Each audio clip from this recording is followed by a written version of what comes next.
Said it's a fucking another Metsy Monday. Whoa, whoa, I wish it was Sunday. Fucking Sunday. Hi everyone. Last week, my son, Noah, got a cold. Or he woke up one morning coughing a lot.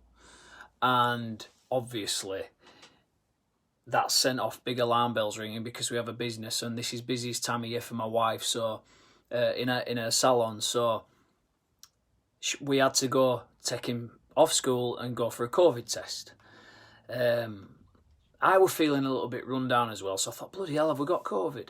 Anyway, went down to get a test, and then you're waiting for the results. And my wife had to move all the clients. It caused a right pain in the ass. And it came back negative. Yay! Amazing. So then we're back to wearing masks, back to social distancing. And it's just all a bit weird, innit? I mean, honestly, I cannot wait now for all this shit to be over. But it got me thinking about how little colds and how little viruses I've actually had, hello Louise, this year. I usually might get about 3 or 4, and I don't remember having one. And that's probably got a lot to do with the fact that we're not hugging, we're not going out and using door handles and doing all this stuff as much. We're not. We're just using all the protocols, and it's making me not have as many colds, which isn't a bad thing. I don't mind that.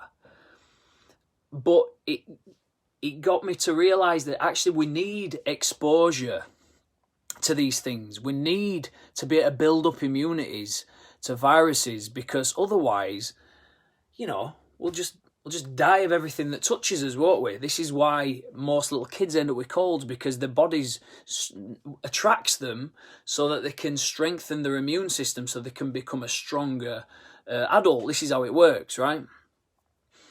And it reminded me of when, about 500 years ago, when General Cortez and the other Spanish conquistadors, there was Christopher Columbus, Pizarro, they went over to conquer South America. They discovered South America. They didn't discover South America. They just basically went over and stole it.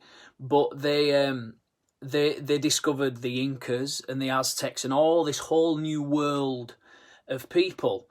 And they brought with them smallpox.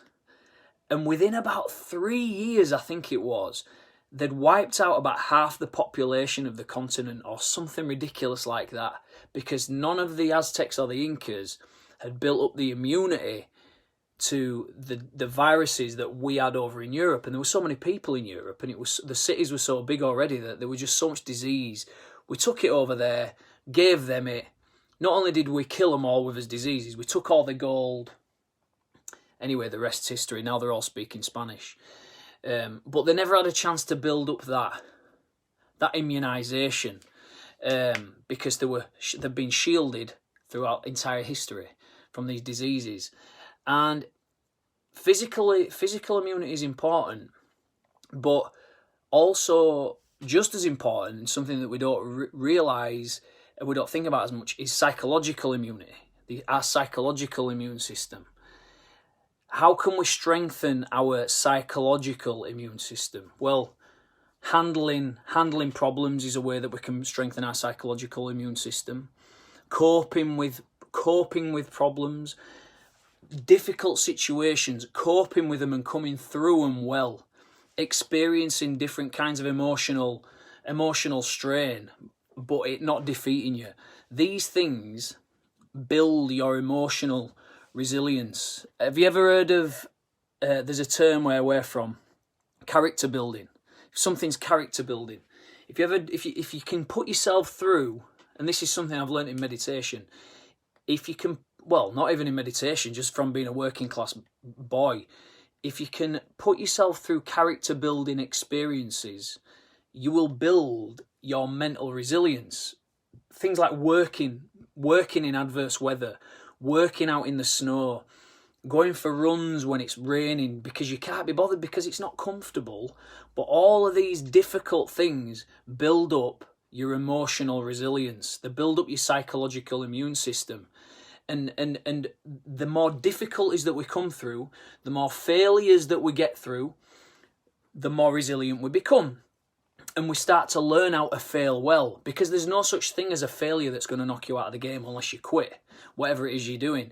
If you're willing to just fail and learn and fail and keep going, and you know it's a difficult run today because it's 2 foot deep in snow, so fucking what? I'm going to do it anyway, and it takes you about 3 hours, but you still get round. That I can guarantee you will have built your character as well as your fitness. But most of us don't do that. That's why most people, especially in this day and age, are mentally weak. I know so many mentally wimpy people. And I'm not talking about people who suffer from mental illnesses. I'm talking about people who intentionally go out of their way to avoid being put under any emotional strain. And if that's you, it's normal, but don't be surprised when you end up with suffering from mental illnesses later on, because you've never been willing to put yourself through that experience of building your psychological immunity. Our kids will copy us if they see us putting ourselves through these situations. Train the quit out of yourself. Sean Wilkinson, exactly, son, exactly. Our kids copy us. Kids typically copy their parents' emotional abilities, their emotional intelligence. The kids will copy it. So they'll either see us rising to the occasion or they'll see us capitulating. But either way, they'll copy us. When we come across hardships, what are you doing to show your kids how you handle emotional hardships? And it really all boils down to mental laziness. We're all lazy. Human beings are lazy. We're lazy thinkers. We want to preserve as much energy as possible. This is why we're lazy, because our evolution haven't caught up with the times yet. We want to sit and do nothing, but the devil, literally the devil himself, is emotional laziness, is apathy, is mental laziness. That is literally the devil himself, according to Napoleon Hill. And I always have a conversation with my son about this.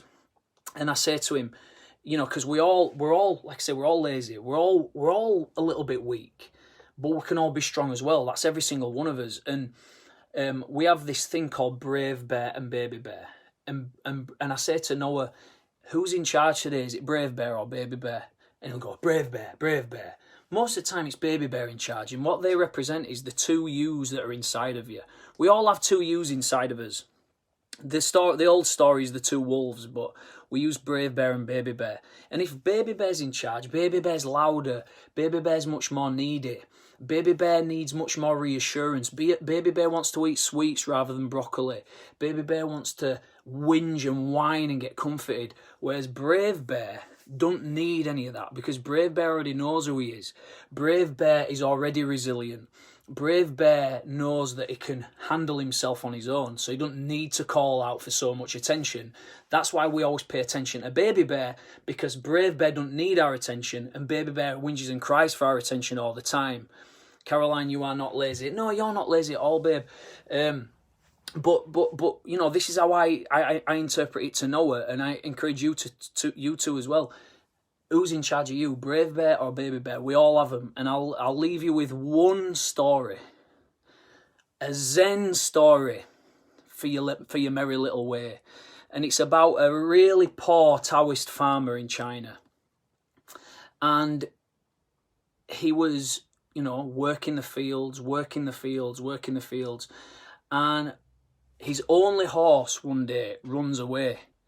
And the local villagers are distraught, and they say, oh, such bad luck, sir, such bad luck. And the Taoist farmer says, maybe. And then the next day comes, and the horse returns, but he brings 3 wild horses with him. And all the villagers are joyous for him. Oh, so happy, so happy, so happy. How wonderful, how wonderful.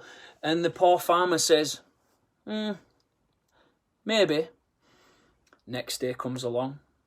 Now he's got 4 horses. but he hears a scream from the fields, and his son has tried riding one of the wild horses, and now he's broken both of his legs. The villagers are distraught again. Oh, poor boy, so unfortunate, such bad luck. The farmer says, maybe. But the following day after that, the Chinese military officers come into town because they need to draft people from each family for the army. A war which most people are likely to die. But because his son's legs are broken, he can't go. And he gets to stay to farm the land with his dad. And all the villagers say, oh, so lucky, your son's got to stay with you. And the farmer says, maybe. Because the moral of the story is, things happen. Life is ups and downs. Constantly. Life is a roller coaster, up then down and up then down. And how we react to it is really all that matters. Things appear, and how we react to it is what makes it our life. It's not the thing, it's how you react to the thing that makes it so good or so bad. Things just are. Things appear, and it's our job to just notice it and react to it in our own way. Things just happen. Things are happening every single second, and it's how we react to it.